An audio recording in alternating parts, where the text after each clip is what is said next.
Hey guys, welcome back to the Adler podcast. Today is episode number 57, and look who's back.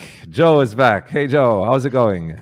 It's going well. It's going well. Good to be back. I can't remember the last time I came on for an episode, but as I told you off mic, I feel like I'm slowly getting my life back. So hopefully I can be back on more often. Good to hear, good to hear, good to hear. Oh, look, the boxes are messed up again this week. Something changed with the Riverside live streaming. If I have to change it now. Anyways, it'll be like that this week as well. Anyways, guys, good to be back as well. We have lots to talk about today. We've got a lot of gaming stuff to talk about. We have a couple of trailers first. We have a trailer which just released for Constellation, which is an Apple TV Plus series, which I just watched. Also, just released, like literally an hour ago, the trailer for Ripley, which is Andrew Scott starring in that, and a very interesting casting crew basically behind it, which will be coming out on Netflix. Is that a movie or a series, Joe? Series. Limited series. Series, okay. Then with regard to news, that's where we have a lot of gaming stuff. We've got Palworld to talk about. It's been a big hit. I have no idea where that game came from, but I tried it out, and we have some news to talk about as well there. Very successful game. Then this got my blood boiling when I read it a few days ago.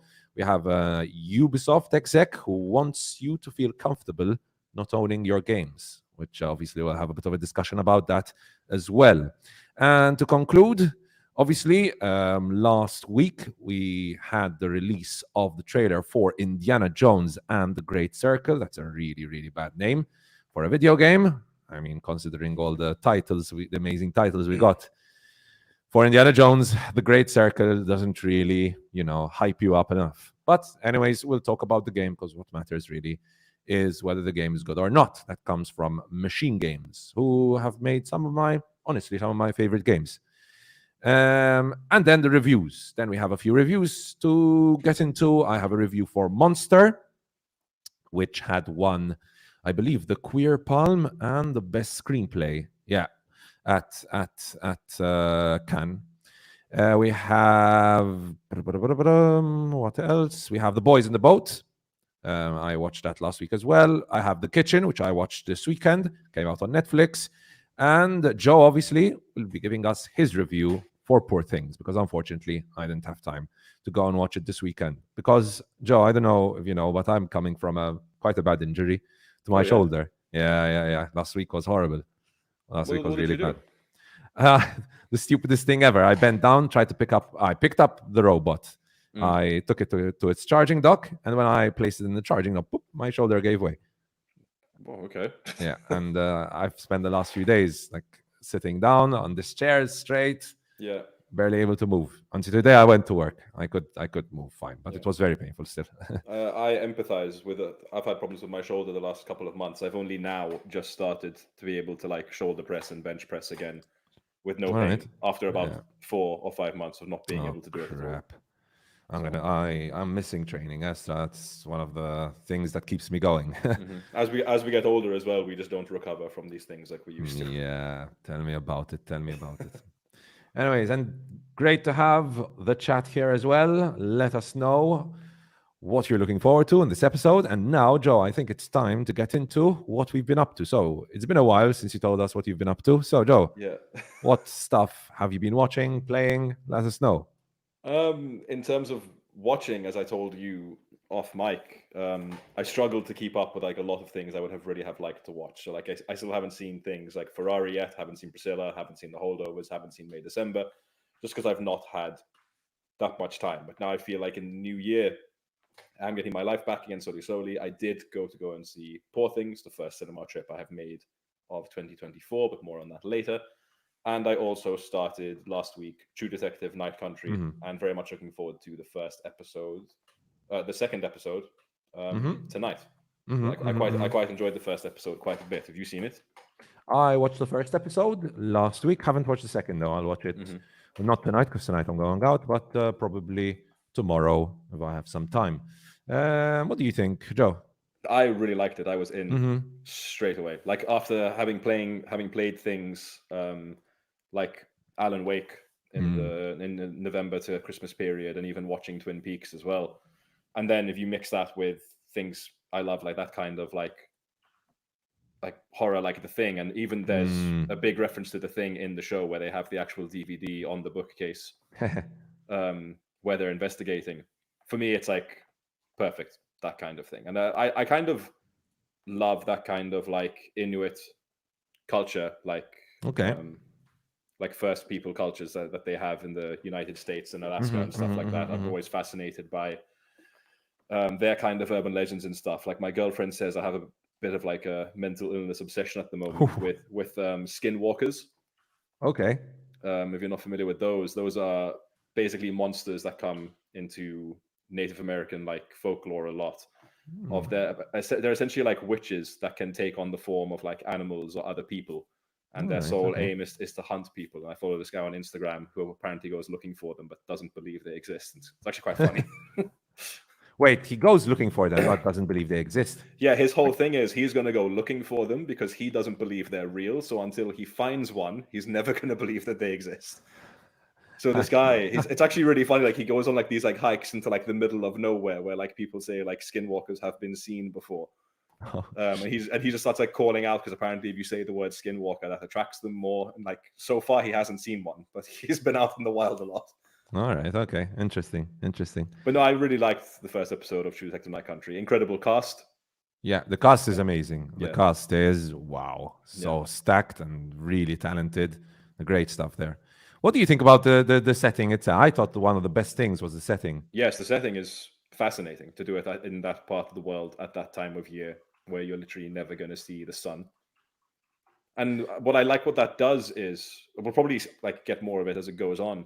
It's really difficult to place what time things are happening at because it's always dark. So like if someone's having a beer, you're like, is this person having a beer at 10 a.m. in the morning, or is this 10 p.m. at night? You know? It's perennially dark there anyway. So yeah. Only thing that I think took me a bit time to get used to was I think the CGI. So there was the first scene with the deer. It didn't bother me all that much. Looked a little off. It always does though. Like animals, they're never going to look perfect.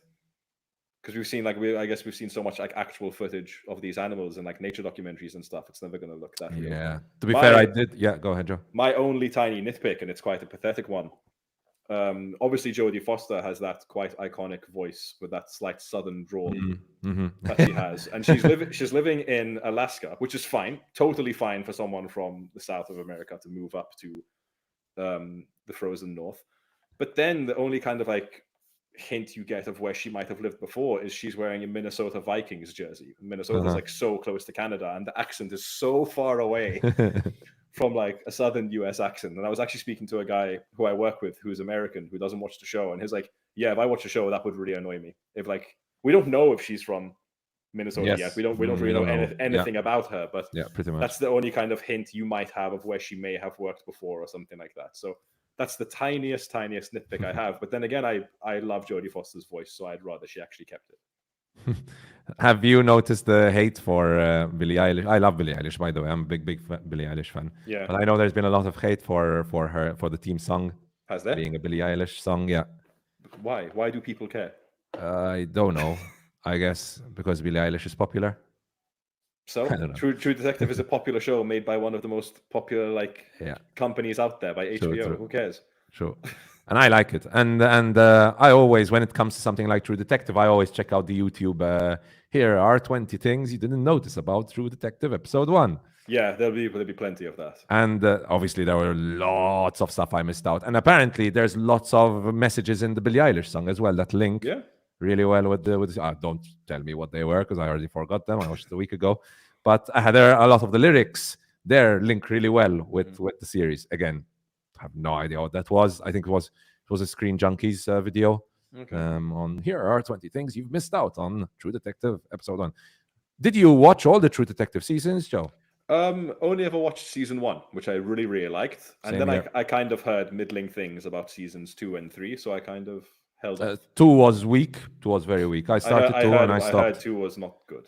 I never checked out 3. 3 apparently is very good, Joe, as well. 3 apparently is very good, but it suffered from very low ratings because of the reactions to 2. But 3 apparently was very good. Mahershala Ali had a great performance, apparently. I remember they always get a really good cast. Like, who I'm really impressed with just one episode in this is that Callie Reese.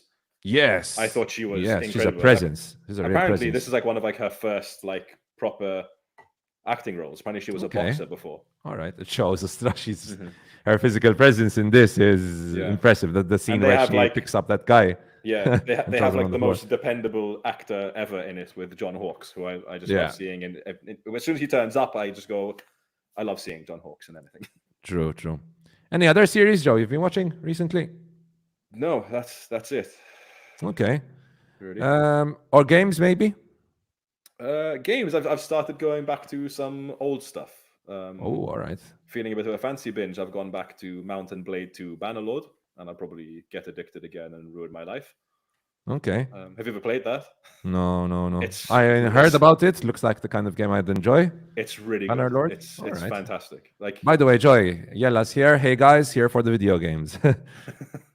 And I have started playing again in anticipation for the new one coming out in March, Dragon's Dogma Dark Arisen. Yes, that was a game I played a couple of years back and was like, this is an incredible RPG. Love Dragon's And Dogma. I actually totally forgot that the second one was coming out, and then I saw a trailer recently. I'm like, holy shit, that's out in like 2 months. Yep. Vera, 2 months. Vera. It's really soon. Yep. I am excited for that because the boss battles in the first Dragon's Dogma were so good, man. So good. Like some of the best boss fights I have ever seen. Yeah. And I'm really excited for like the new tech they're going to have and how they're going to. What I hope they do is make the world more populated, because the first game had a bit empty. It's like there are like some like old things in the first game, but then like the things that it's like still has, which no other game has, still make it really unique and worth playing today. I think. Because it's kind of like, it is very much like a very non-handholdy Skyrim, but then it has elements of like Monster Hunter in it as well. Yes. Its narrative could probably be a little bit more engaging, which I think they'll fix in the second one.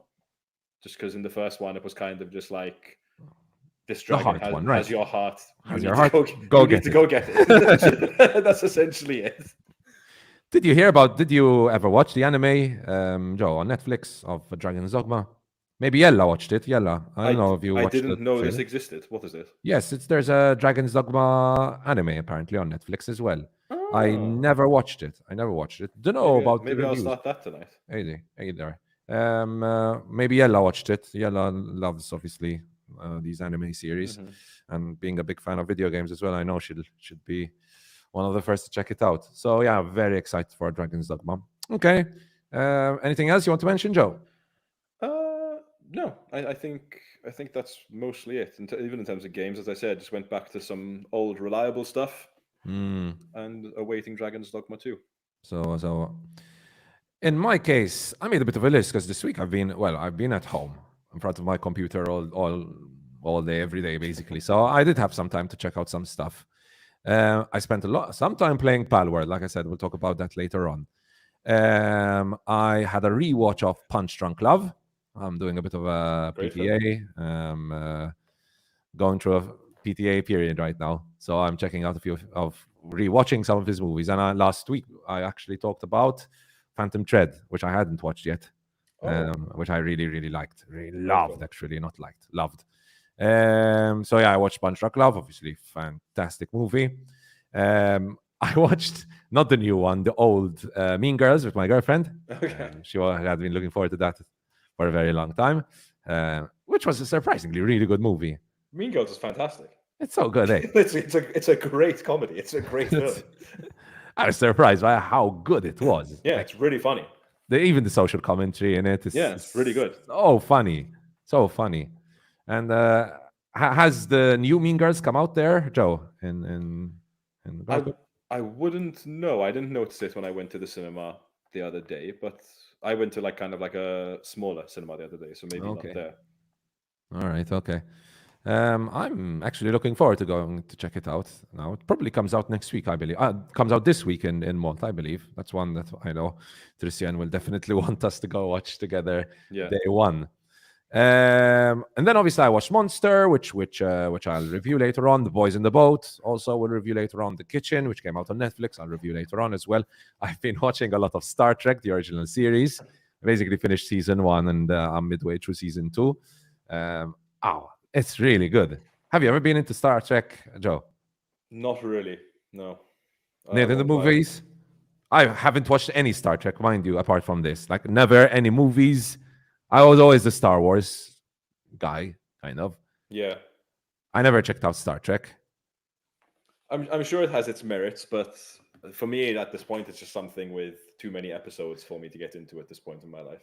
That was my thought, but I was like, oh yeah, I'll take this slowly. You know, I'm in no rush, kind of, to watch it. When I need to watch other stuff, I watch other stuff. But I've been binging that shit heavily. I did watch a little bit because it came on Netflix a couple of years Yeah, back. it's on Netflix, exactly. I'm talking like 7 years ago. The ones with Patrick Stewart. Yeah, new generation. Yeah, next generation. my friend got like obsessed with them, so I just go around to his house and he'd just be watching them all the time. So I watched a little bit of that. Yeah, but it never never got its hooks into me. The original series, Joe, is fantastic. I have to be honest. I'm sure it is. With like these kinds of things, they won't develop a fan base for nothing. So it's really impressive, really impressive. Like the stories. I mean, obviously, it's budget shows, right? I mean, yeah, of the course. sets are sometimes a little ridiculous. There's some scenes where you have like a monster running after Captain Kirk, and the monster's clearly wearing a costume, and it's hilarious. Very, very, very, very sexist moments at times. I mean, every time in the 60s, of course, a woman comes up, the camera pans up to her face, and like the romantic music comes up. Every woman is a superstar model. So obviously, it's 1966, I believe. Yeah, between 66 and 69. Yeah, so obviously there are those elements, right? And sometimes you see someone with this super futuristic technology, and it's just a pipe which shoots sparks. Yeah. So there's those elements, which are obviously its age and its budget, because apparently this original series had a very low budget as well, even for the 1960s. But the performances, the chemistry between the crew, that feeling of exploration and exploring the unknown, that I haven't had that feeling in a very long time, Rajo. That kind of like, oh, what are they going to do in the next episode? Who are they going to meet up next? Yeah. It's I can only imagine. Like, it's impossible for me to imagine, but I'm trying to imagine what it would have felt like for someone like me who really loves science fiction to watch this in 1966 and be like, oh my God, where are the crew going to go next? Like that kind of excitement. I'm still getting it, but I can only imagine what it have been like in the 1966 to have that kind of excitement. It's a really well made series. And obviously, I have iconic characters like Mr. Spock, Captain Kirk, Dr. McCoy, Bones. I heard, and I'm gonna stop here and then move on to the trailers. Then, did you hear the story of Nichelle Nichols, Joe, the character who's Uhura? No. So apparently, after season 1, Nichelle Nichols' character was an important character, but she did have a bit of a not a bit part role, but kind of very secondary, obviously, to Bones, Captain Kirk, and Mr. Spock. Yeah. And she wasn't seeing her character progress anywhere, basically. And she was like, I'm going to stop with Star Trek after season 1. I have an offer to start working on some musicals, and she should continue there. Now, apparently, she went to she spoke to the creator being Gene Roddenberry, the legendary Gene Roddenberry, and told him this story, right? And then he told her, think about it this weekend, and then let me know on Monday, and we'll decide from there. So that weekend, these are her words. She went to a restaurant to eat out. She's obviously thinking about, and one of the waiters at that restaurant comes up to her and tells her, hey, we have a big fan here, a big fan of yours, who would like to speak to you. And he tells her, come over and speak to this. He says, it's your biggest fan. and she starts walking. And as she's walking, she sees Dr. Martin Luther King there. And she's like, oh, fuck the fan. I need to go speak to my leader, right? Yeah. And she goes up to him, and Dr. Martin Luther King tells her, Nichelle Nichols, I am your biggest fan. I love what you've been doing on Star Trek. Please, I love what you've been doing, and it's amazing stuff, showing how strong and how intelligent our people can be. Obviously, here we're talking about 1966, so obviously. And then she's like, wait, but I was going to stop. And she told him that she was going to stop work. And he was like, oh, we have to continue with Star Trek.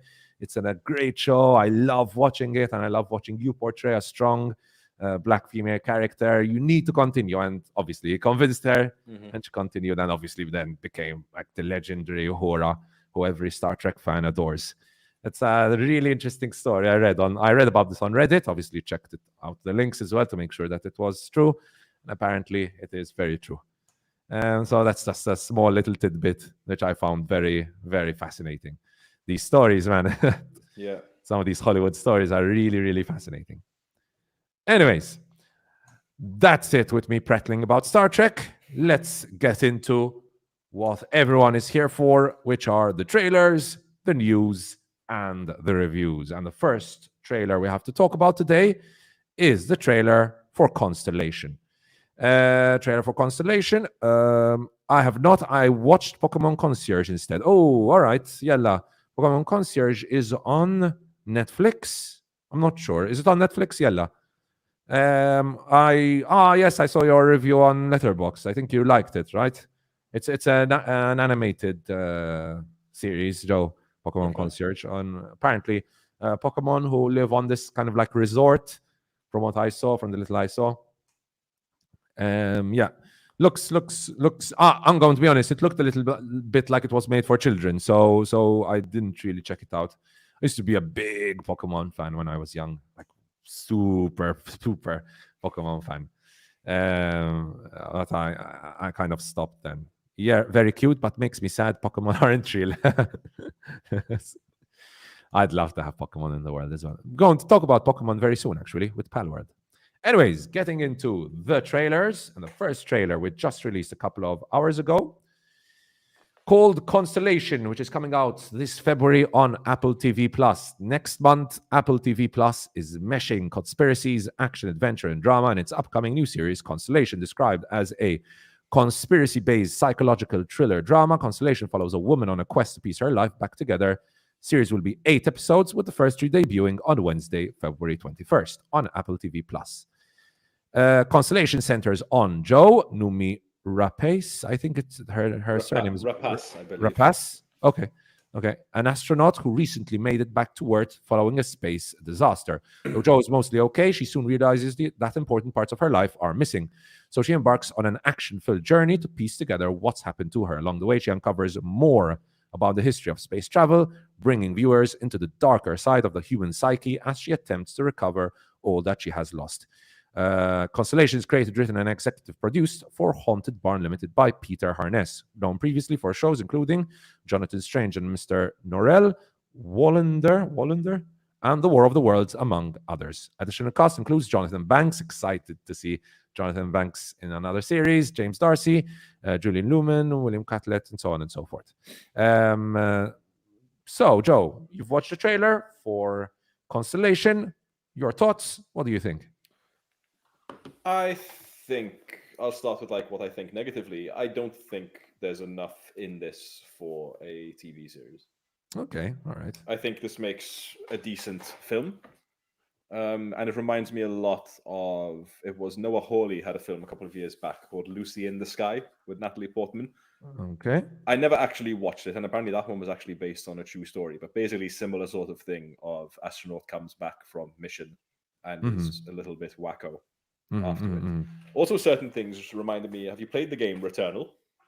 I watched someone play it. I didn't play it myself, as in not consistently, but I did watch quite a bit of the game, yes. Yeah, some of like the aspects of like the hallucinations and stuff like that reminded me of that game, and obviously like the space setting.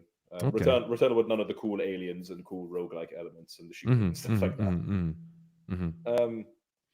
I don't know. I haven't really liked anything that Numi Rapace has done in a long time. I feel Black Crab. Did you check out Black Crab? That wasn't I bad. didn't. I haven't seen Lamb, which she was in as well, which probably would Yes. have been up my alley. Yes.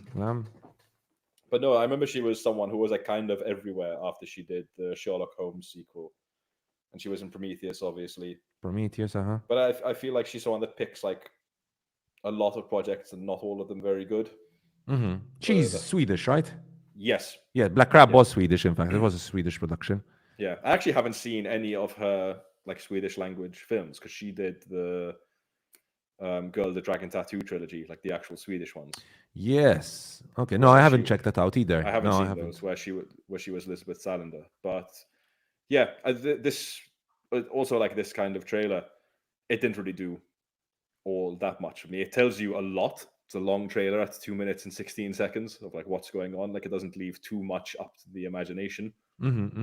Yes, that's the pity, right? That the trailer, more or less, that's everything is there. Everything is there, right? Which is a pity. There's all the things laid out of government conspiracy and somehow her therapist is going to be involved in some way. So that it doesn't do too much for me. I have a weird thing with Apple. Unless apart from the couple of things they've made which are really, really good, they seem to just churn out these good-looking sci-fi shows that then are just pretty average. Yeah, I was going to come to that. In fact, I made a list of all the sci-fi stuff Apple TV have made recently, starting off with Monarch: Legacy of Monsters, which was fine. I watched it all. It was fine. I didn't love it. I didn't hate it. I quite hated the middle part of that series, but the beginning was solid. The ending was actually really good. I liked the ending a lot. The budget, they had a big budget for that. I mean, because obviously Apple Plus, they're portraying big CGI monsters.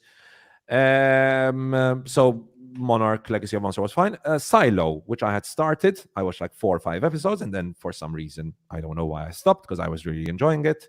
So struggling a bit sometimes with some of the pacing, but probably that's actually why I stopped watching it. But the whole concept of people living in a silo and not being able to leave because outside you have I forgot what was stopping people from leaving. But anyways, people were dying when they left, or maybe dying. Were they dying, or was it all a conspiracy? Right? That was fascinating, and I was enjoying it. So I really need to catch up on Silo. Severance, of course. Yeah, which is excellent. We've talked about it. Invasion, which I have no idea what Invasion is. I don't know what that is. For All Mankind, which apparently people love. I've never watched it, but no idea what that is. Really, Joe? Yes, that's really popular in the US. It's very, very popular in the US, and apparently it's very good. I mean, people love it. I mean, all the podcasts I watch or listen to are basically all talk about how good For All Mankind is, and every week they're really excited about a new episode. And Foundation, which has a weak first season, but apparently very good second season. Yeah. So it's a mixed bag. But the production design is always very good. Sorry, Joe? Didn't they make that show, it was one of their first ones with Jason Momoa, the one about where everyone is blind? That's technically science fiction. I don't remember which one you're talking about. I think it's literally called Sight. Or See. It was something. It's like the world has gone through an apocalypse and everyone has gone back to being a caveman or cave person, I guess. But everyone is blind. See by Jason Momoa. 7.6 on IMDb. 80% like this TV show. 4.6 on Google. Yeah. I mean, quite positive. But I haven't checked it out. I've never watched it. I've never seen it as well. The concept sounds a bit too ridiculous for my life. Yes. So it's a mixed bag. But at least from all the Apple TV shows I've watched most recently, I've enjoyed most of them. What they do definitely always have is very good production design. Yeah. That is something they're going to have. My only issue is they all look the same. They all look the same. Yes, that's the thing. They all look the same. Every single one looks exactly the same. Mm-hmm. If you told me if I hadn't seen Severance, and if you told me that was a screenshot from Severance, season 2, I'd be like, yeah, probably, yeah. 100%. Be like, oh shit, Jonathan Banks is in Severance. Exactly. Amazing. This is one thing that really gets me excited. I have to see Jonathan Banks in a different role, obviously, to what we've been watching him for years and years and years. But yeah, that's Constellation. Looks fine. Fine. I mean, production design looks great. CGI looks interesting. Looks good. Obviously, it will be interesting to see how the psychological elements work, right? And hopefully, the trailer didn't ruin everything.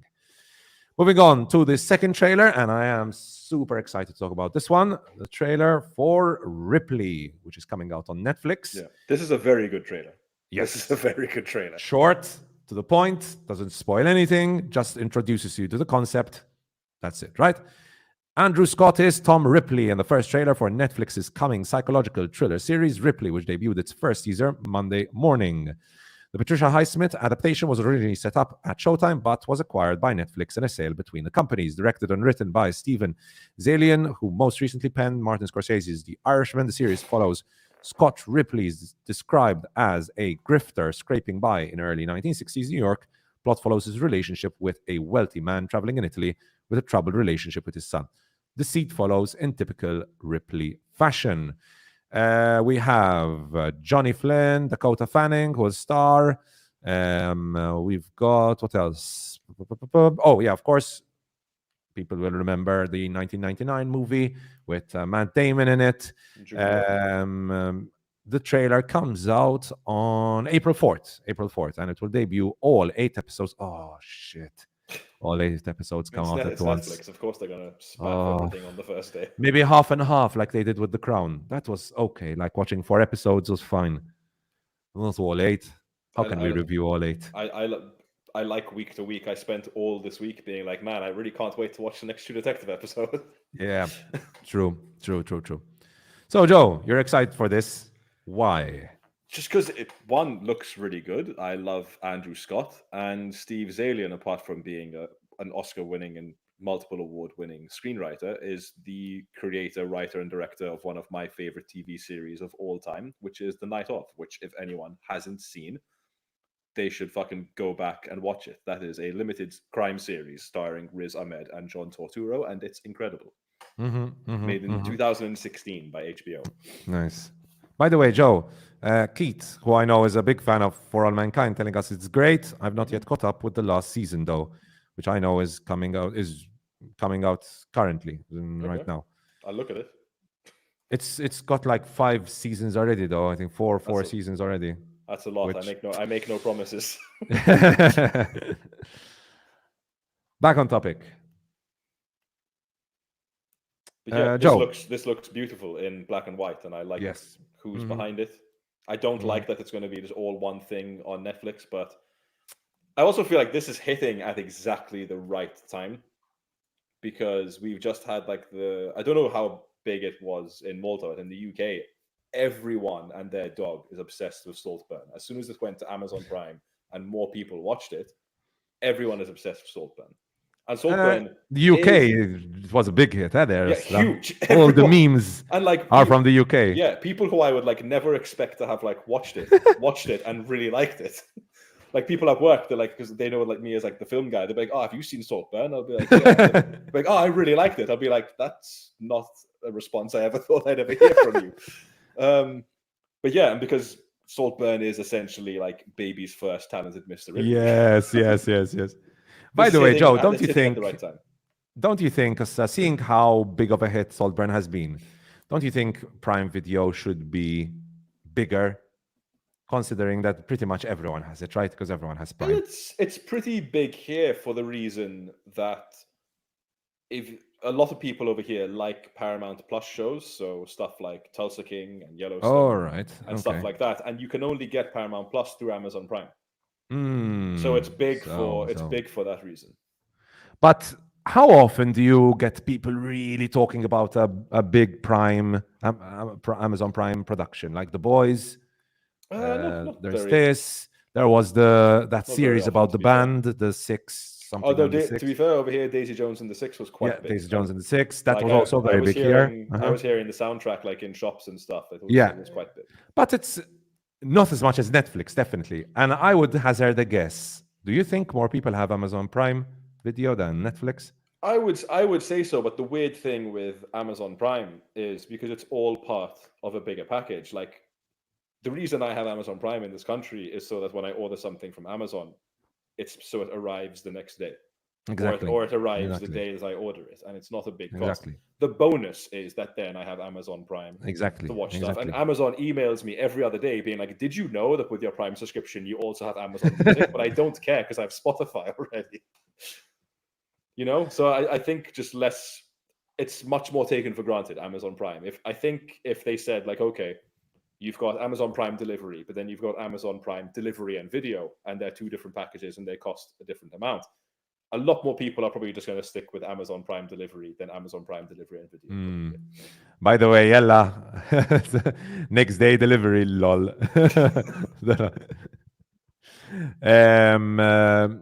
Yeah, so my thoughts on this, it looks fantastic, absolutely fantastic. It looks beautiful. I love the talent behind it. I love the talent in front of the screen. I'm still really excited for this. This comes out April 6th, right? We said April 4th. April 4th. Okay. 4th So of I April am, yeah, April 2024. 4th. So I am really excited for this. I mean, again, pity it comes out, all 8 episodes come out at once, which it was at least 4 and 4, 4 in April, 4 in May, June, whatever. But it is what it is. It's Netflix, right? And I'm guessing this is definitely going to be a series that I binge on. So that is Ripley. Now let's get into the gaming stuff because Yella is getting impatient. And the first thing we're going to talk about, Joe, have you heard about Palworld at all, or? I just heard about it today because one of my friends messaged a group chat being like, "Is anyone buying Palworld?" And I'm like, I don't even know what that is. And they said it's Pokemon with guns. Yes, And because that's pretty much what it is. And here I go with my wild opinion because it wouldn't be an Adlib podcast episode featuring myself without one. In my adult life, I think Pokemon are fucking stupid. I think they're for kids. I think people need to fucking grow up. I was the person when everyone was playing fucking Pokemon Go, following my friends as they went to try and catch a fucking Pikachu, and being bored the whole time and seeing the dystopia of everyone glued to their phones catching fucking Pokemon. So I was that person. In a more like truth be told kind of way, people are obviously allowed to enjoy whatever they want to enjoy. I have no like want for Pokemon in my adult life. But when my friends said like, oh, but there are these like survival elements to the game and stuff like that, I said, let me take a look at it. So I watched a couple of like before you buys and stuff like that. It's probably not going to be for me. Just because again, I just don't really care for these things. If I want to play a good survival game, I'll play like Sons of the Forest or something. Yeah. But apparently people are really liking it. But like, yes. I saw something from Steam. It's their second highest played game, which you have to pay for. Yep. Yeah.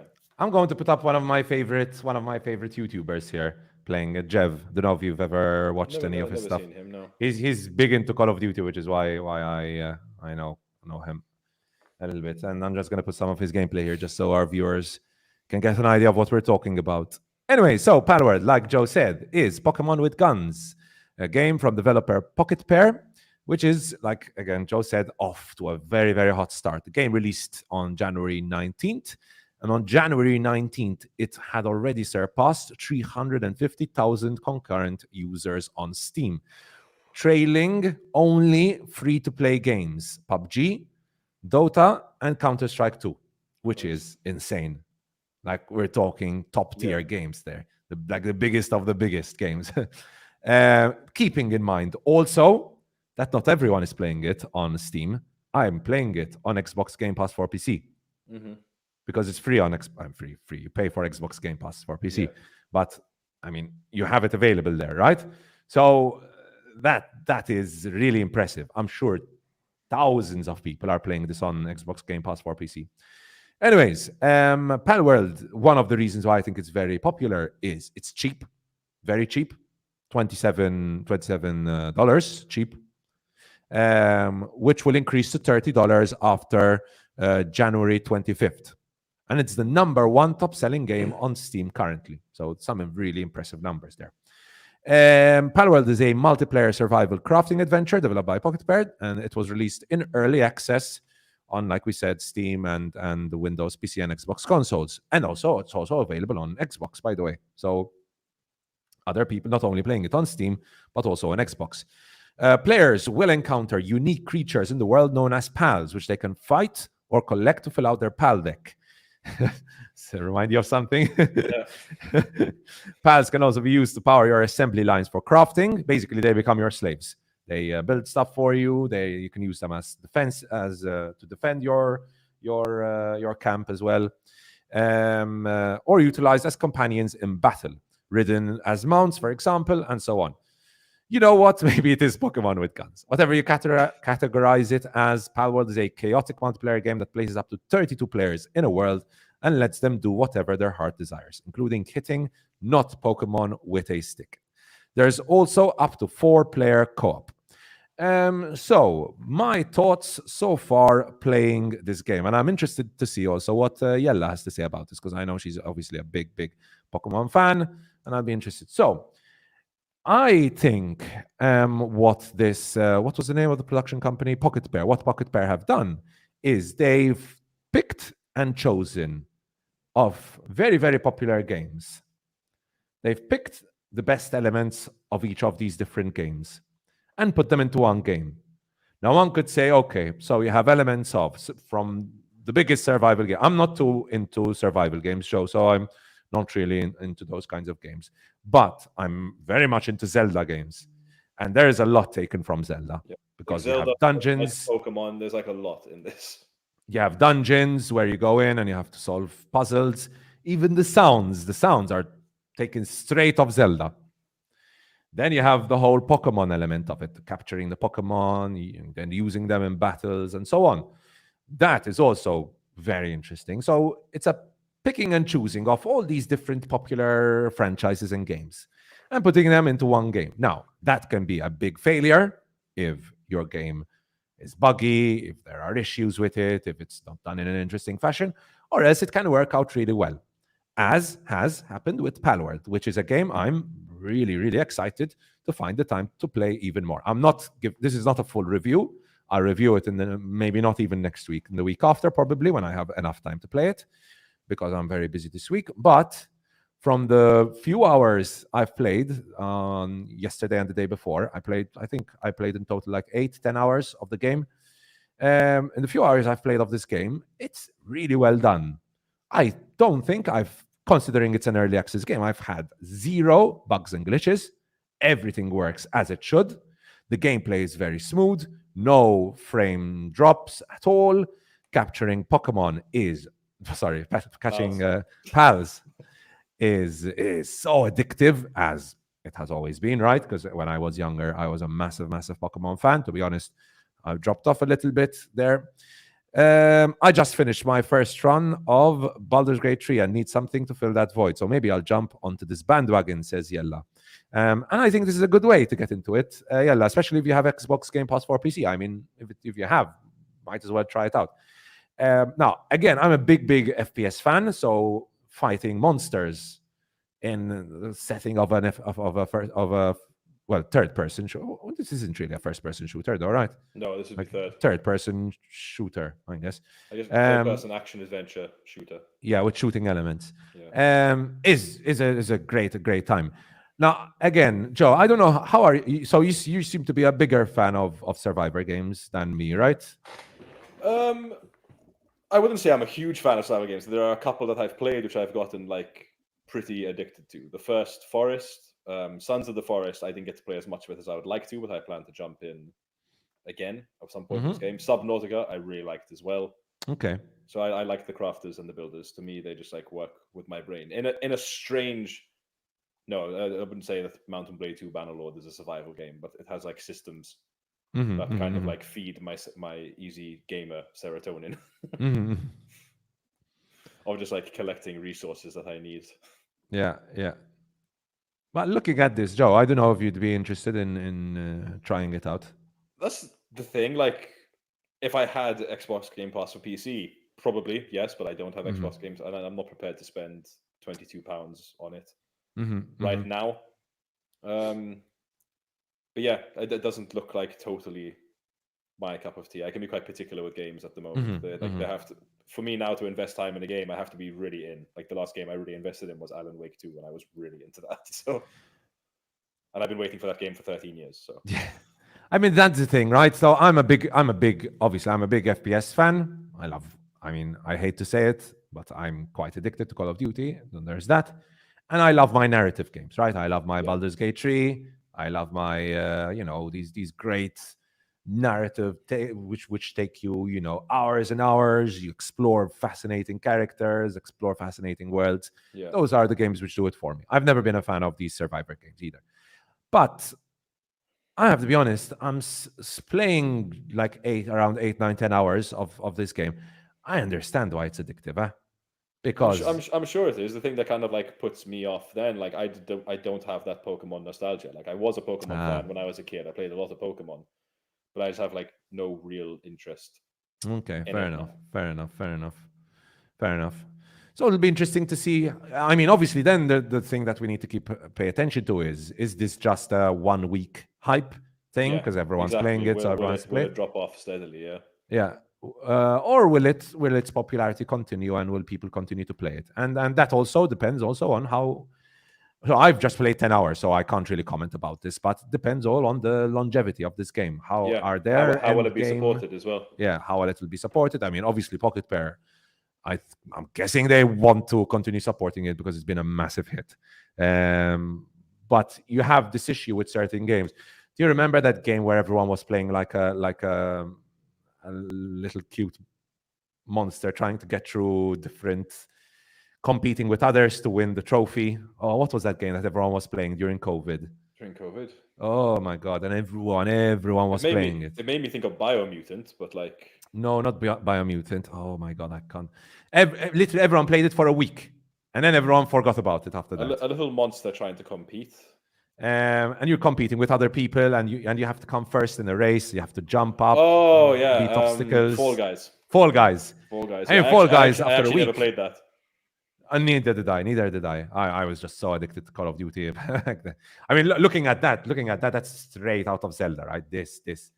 That little element there of the laser pointing at that's copied straight out of Zelda, right? So there's that, and even the way the boss fight takes place, it's straight out of Zelda. So it is taking quite a lot from other games, but it's fun. I mean, and that's all I have to say about it.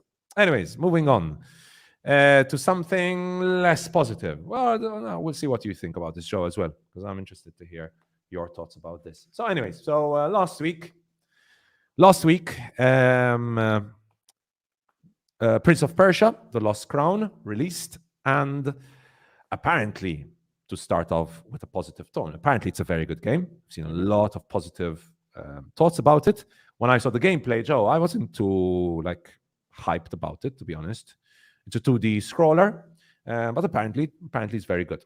Anyways, from after that, Ubisoft chose this week to rebrand its Ubisoft Plus subscription services and introduce a PC version of the classic tier at a lower price. And a big part of this, says the publisher's director of subscriptions, Philippe Tremblay, is getting players comfortable with not owning their games. Ubisoft has rebranded its online portals for its games with Uplay, Ubisoft Game Launcher, Ubisoft Connect, Uplay Plus, Uplay Passport, Ubisoft Club, and now Ubisoft Plus Premium and Ubisoft Plus Classics, all names used over the last decade. This is the last decade, Joe. Get your shit together, Ubisoft. Oh my God. That'll be the day.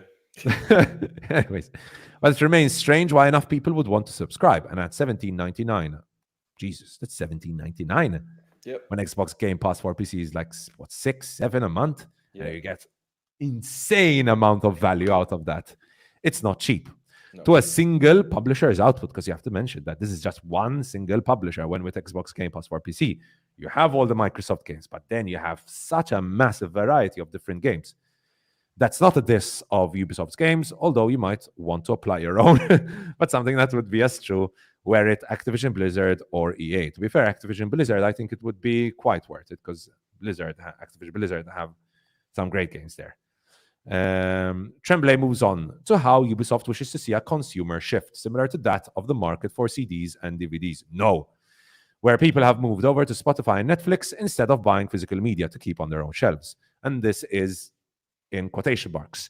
One of the things we saw is that gamers are used to, a little bit like DVD, having and owning their games. That's the consumer shift that needs to happen. They got comfortable not owning their CD collection or DVD collection. I did not. Close inverted commas, I did not. Open inverted commas. That's a transformation that's been a bit slower to happen. As gamers grow comfortable in that aspect, you don't lose your progress. If you resume your game at another time, your progress file is still there. That's not being deleted. You don't lose what you've built in the game or your engagement with the game. So it's about feeling comfortable with not owning your games. Close inverted commas. Tremblay goes on to say to the website he was talking to, open inverted commas, but as people embrace that model, they will see that these games will exist, the service will continue, and you'll be able to access them when you feel like, close inverted commas. Now, the John Walker, who wrote this article on Kotaku, and I think it's a very well done article, contradicts him, says, but we know that isn't true. We know how often services don't continue, how many games are no longer available. And he mentions just one example of a game that he apparently really loves, which is called In Memoriam. I don't know if you've ever heard of that, Joe. I haven't, no. Missing since January in the US, and that's certainly not on its classics range. I'm sure because the company long ago lost any rights to it. And he says, luckily for me, I own a physical copy of it, but any number of other Ubisoft games from the early 2000s I stick in its classic site have no results. There's no reason on earth to think the same won't be true of Ubisoft's current games in 20 years. So that's just a small example of why what's his name? Tremblay said is obviously clearly quite false. Joe, your thoughts on the whole concept of physical media and not getting used to not having physical media? As you know, I am very much the physical media hand. I have a budding Blu-ray collection. I used to buy vinyls when I had a vinyl player, which I will continue to do once I get another vinyl player at some point in my life. I prefer to buy my games physically because I like owning the shit that I pay for.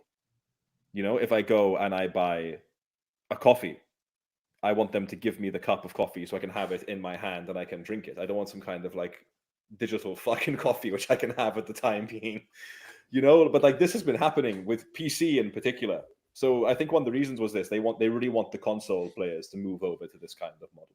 PC players, this has been happening for almost decades now. If Steam, you look at right? So Steam is the big one. You own technically nothing on Steam. Yep. All it takes is for Steam to lose the rights to something and it's gone. Exactly. It's gone and your money is gone. You will not get a refund. That is all it takes. I've spoken about an example probably 40 episodes ago or something about an Assassin's Creed game in France no longer being available. And anyone who paid money for that game on Steam does not have it anymore. It is gone. They cannot play it due to a rights issue. You could only play it if you have a physical edition of that game. Now on PC, physical editions haven't existed for 10, 15 years. That you can't buy a box. But like this even just goes back to an example I like to float to people and they normally dismiss it at first, but then they totally get it. World of Warcraft. No one has ever owned World of Warcraft. Why? There is physical though. There is physical copies of the game. Okay, but if you've got a disc of World of Warcraft and you put it in, what do you need to do in order to play it? Yes, no, you need to log in, right? And and you need to pay a subscription. You can't just play World of Warcraft. Yes. So technically, what the hell do you own? No, nothing. Oh, you have the CD, you own a CD which gets you to a subscription service. Exactly. It's been happening for decades with PC. The good thing, I actually shout out to Game Ranks, a channel I like a lot. On their Friday news show, they covered this quite a bit. And the data does suggest that the gaming industry as a whole is not moving towards this model.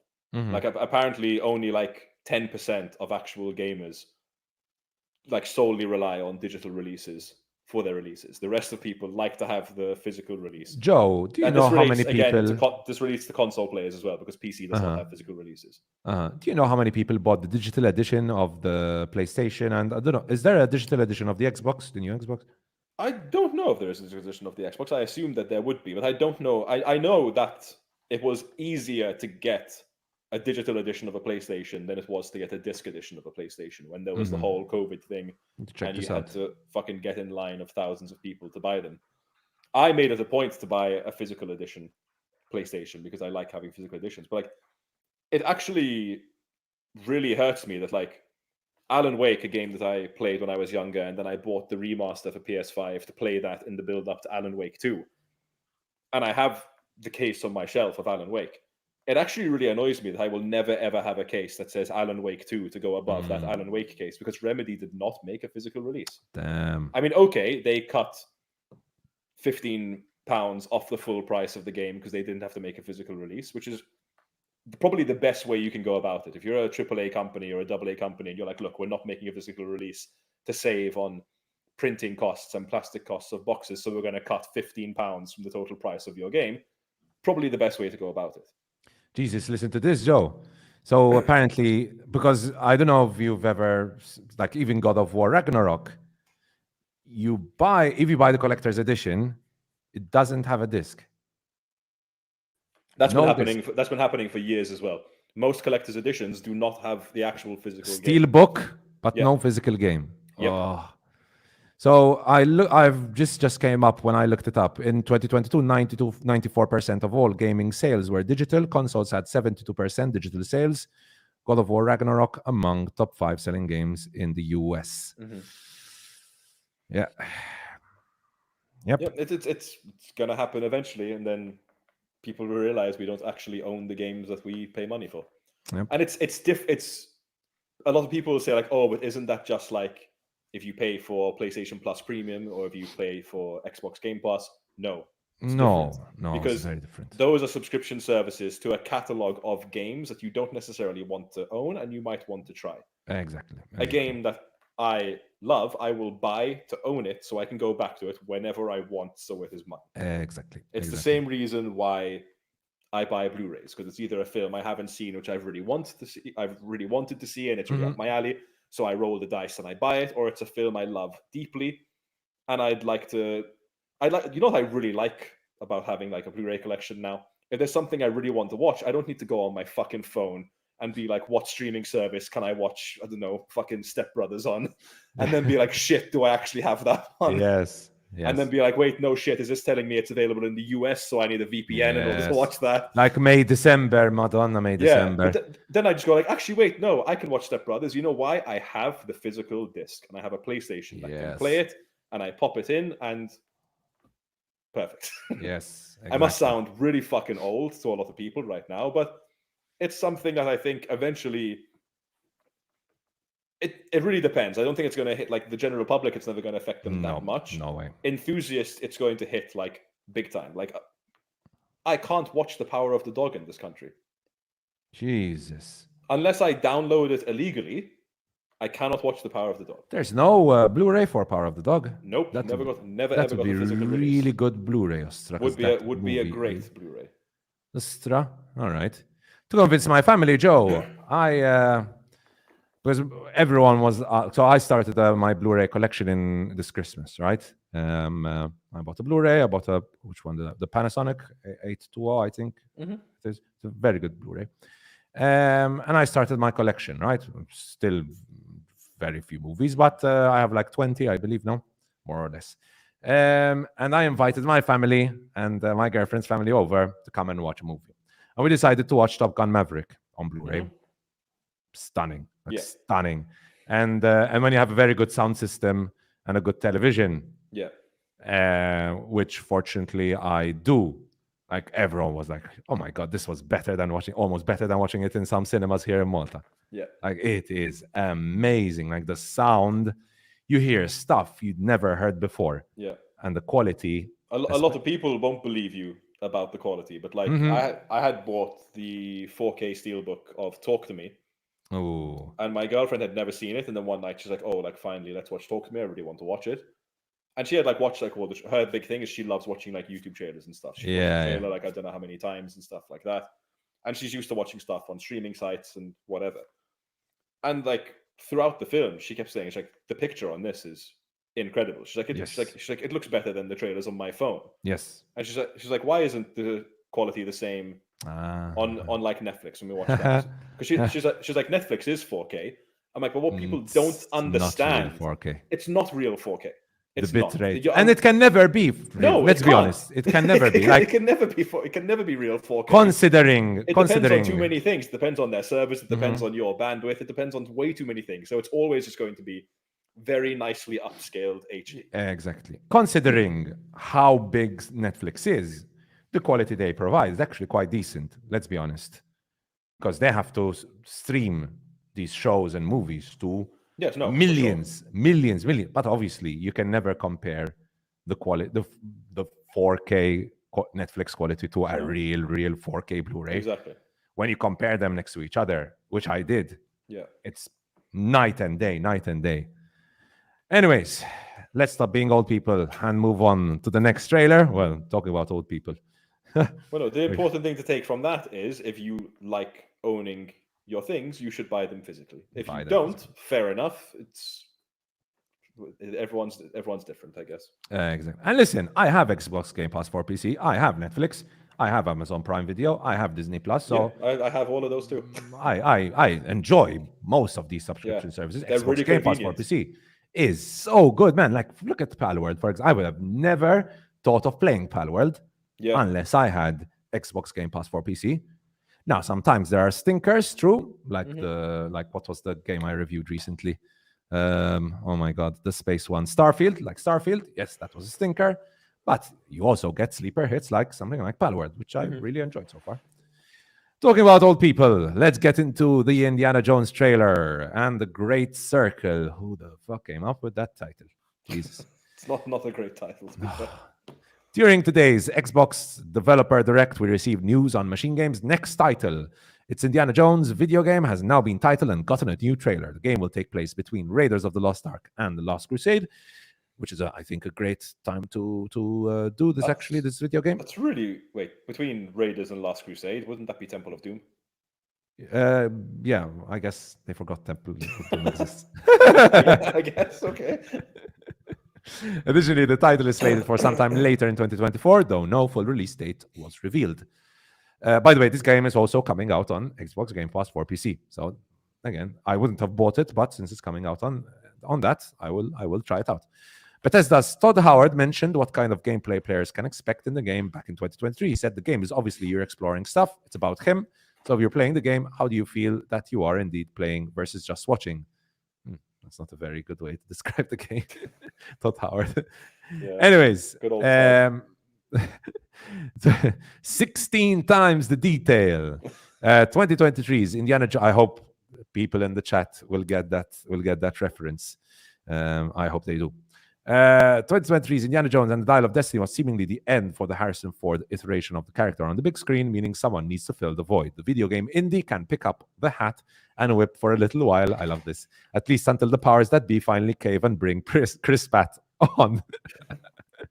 Following the reveal of Indiana Jones and the Great Circle, developer Machine Games' decision to go predominantly first person for the game has become perhaps its biggest talking point. Indiana Jones and the Great Circle is a first person for the bulk of the action, with the camera pulling back to go third person for parts of traversal and cutscenes.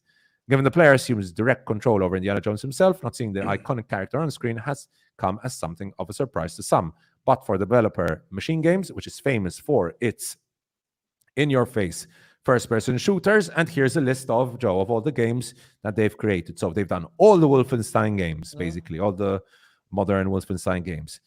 And they've also collaborated on Deathloop, Skyrim, Doom Eternal, and Quake. They're good developers. Which are obviously all FPS games. Very, very in-your-face FPS games, right? Doom Eternal, Quake. Skyrim is the odd one out on that one. Skyrim is the odd one out, but it's a very awkward to play Skyrim in third person, to be fair. Yeah, so, it depends. If you're shooting with a bow, yes, incredibly awkward. Very awkward. Anyways, Joe, you've checked out the trailer, I think. Maybe I shouldn't play it. I'll just put up images of the game. Yeah. Don't to get copyright striked. But you've watched the trailer. What do you think? It looks fine. It didn't like, at least for me, I don't feel that like sense of like adventure that I should in something Indiana Jones related. And I'm quite like torn on the first person decision, because either really hone in on it and commit to first person, or commit to third person. I don't like that, like for some traversal sections, they said you're going to be in third person and then it's going to jump to first. Because first person is good for that immersive element of really feeling like you are in someone's shoes, right? That's what it's for. That's what first person basically means. So if you wanted to do that, fair enough. If you wanted to make me feel like Indiana Jones, okay, put me in his shoes, keep me in first person, don't show me Indiana Jones. You know? And then that's why I feel like this is a really weird one. I feel like what I would have wanted this game to be and what I thought it should have been is Uncharted meets Indiana Jones. Exactly. You know? Because Uncharted is like wearing its influence on its sleeve there. It is essentially Indiana Jones, but in the modern day with different characters. Exactly. And slightly more mature as it gets to the later games. And having played, there were old PC games of Indiana Jones back in the day. I remember you had to do like the balancing scene from Last Crusade, which were in third person. And the reason why I like that kind of like view for a game like this is because I like seeing Harrison Ford, Indiana Jones, with his hat and his whip and his gun and running and swinging. And I don't necessarily want to live through that in first person. But that's just me. Other people might want to, and that's totally fine. Which is, again, why I go back to, I don't like that they're going... It's a bit of a... I feel like they kind of like realized they had to go third person for some kind of parts, because like that's a bit of a cop-out and they have to show that it's Indiana Jones. Because if you're just showing like his pistol and his whip, it could be fucking anyone. But yeah, I'm like... It like visually looks good. I feel like some of it looks a little bit weird, and it looks extremely Machine Games, which is not a bad thing. Some of it looks a bit dated, no? A little bit of it, yes. Like especially the main, like when you say like the enemies, like when there's that swing part where he jumps down and punches like some guys. Yes. They do not look very good. Yeah, they look weightless. Even the part where he grabs someone with his whip. Let me see if I can find that part. That felt so no weight at all behind it. And it looks like even just there, like that image you had, he's got no texture. Yeah. This looks weak. Yeah, he looks very flat, and like the face could get better as time goes. I know that Harrison Ford has not come in to do the voice; it's Troy Baker. Yes, which is probably the best next person you could get to do it, because Harrison Ford would be way too expensive to get in to do this voice. And to be fair, Troy Baker did also some of the physical stuff as well, the stunt work, and so on. As a fan of Harrison Ford, I could tell fucking instantly that this is not Harrison Ford. No way. I was like, who the fuck is this kind of thing? But I'm a fan of Troy Baker, so that's fine as well. We've joked about it already. The name of the game sucks. The Great Circle is just a really stupid name, just a really, really boring name. Boring, that's it. And man, when you think about all the Indiana Jones names, it could have been the Golden Circle, but the Great Circle. Like, come on. But yeah. I'm even when they announced this, I wasn't like hugely excited for it. I'm a bit checked out on Indiana Jones. I kind of only consider like Raiders of the Lost Ark as the only one that exists now. And maybe The Last Crusade, maybe. Oh, yeah, Last Crusade was good. And the first hour of Kingdom of the Crystal Skull. And Temple of Doom wasn't awful. Temple of Doom's fucking weird. It's weird. Such a strange way, film. Yeah. It's fine. I mean, I'll accept it as part of Indiana Jones. But again, talking about the title, I mean, when you think... The thing is, the title, if it was any other game, the Great Circle is, I mean, okay, whatever, what the fuck. Yeah. But when you're talking about Indiana Jones, which has some of the best titles ever written down, which really get you excited to watch it, or in this case, play it. You know, it's a bit of a letdown.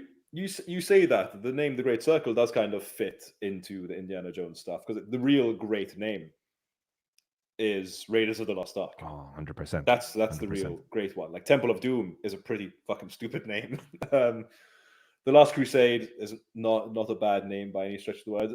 I think it's a good name, but not a good movie. Kingdom of the Crystal Skull Yes. is a good name. It's a great name. Kingdom of the Crystal Skull. That's a great name. Yeah. Fuck the aliens, though. Yeah, I literally just forgot the name of the recent one, but then I just remembered. The Dial of Destiny. Dial of... Okay, it's got the alliteration, the double D. It's not too bad. Yeah. Yeah. The Great Circle. Ugh. They- Very vanilla. Yeah, they could have taken something from the Uncharted games, because you had Uncharted, Drake's Fortune, Uncharted 2, Among Yes. Thieves, which is a great name. in Among my opinion. Thieves. That's so good. Uncharted 3, Drake's Deception, which is a little bit weaker. And then you just have Uncharted 4, which is fine. I thought Thieves End actually is Uncharted 4, which again, great Thieves name. End. Great name. Great name. I just wanted to mention something, because I'm obviously very much into action games and so on, and this part here feels so This really annoyed me, because it goes from like the jump and swing and the slide in third person, and then he lands and it goes to first. I'm like, that will piss me off to no end. Yeah. I'll just feel like I'm being sick every time it happens. Yeah, I mean this part. This is the weird. He swings and then it goes to that's what. Just keep it third person, or just do it all in first.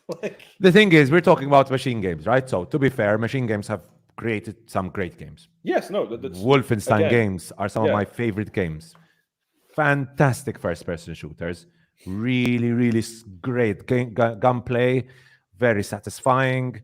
Narratives are nothing to write home about, but like the gunfights and the settings in which the gunfights take place are really well designed. Great maps, really well designed maps. Everything is great, and then you get the super powered weapons, right, which later on make you feel like a real badass, right? I'm a big fan of Blazkowicz. The first game I've ever played, Joe, by the way, is the Wolfenstein 3D, and the very first game I ever played was Wolfenstein 3D. I was like, 7, 8, I think, with my dad. And we played Wolfenstein 3D. I love Wolfenstein. So I was so happy Machine Games did a really good job creating the Wolfenstein games. Great job there.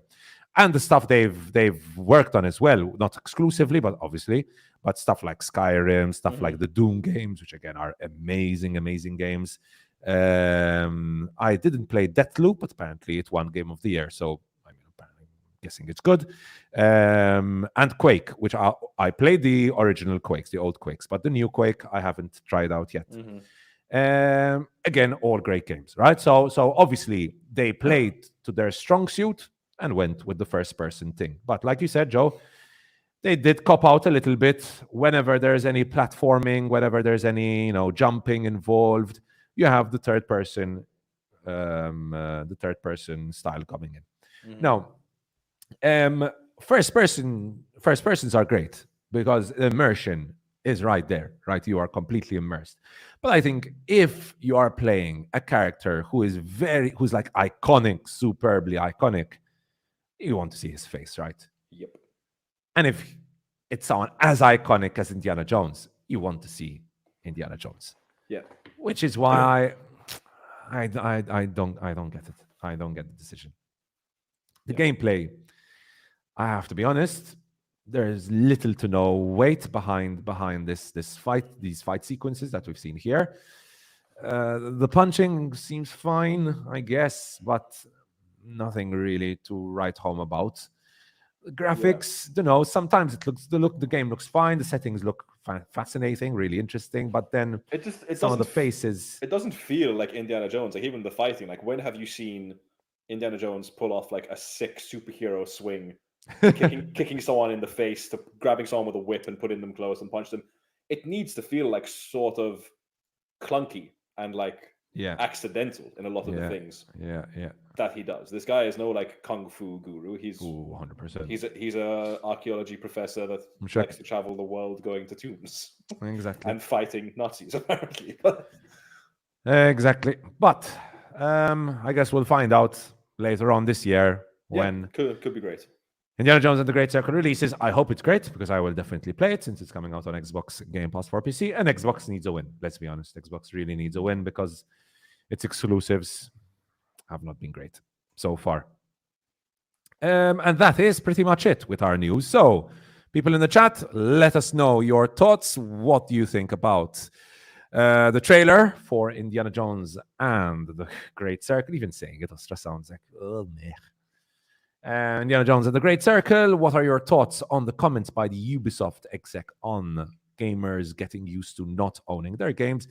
And do you have any thoughts also on Palworld? Have you tried out Palworld? Let us know in the comment section below. And as always, guys, if you're still watching till now, make sure you leave a like the video, and subscribe if you have not done so far. And with that, guys, let's move into our reviews, because we've got a lot to review today, Joe. I'm going to do you want to start off with Poor Things, or do you want me to get through them really quickly and then we'll use it midway through to break up.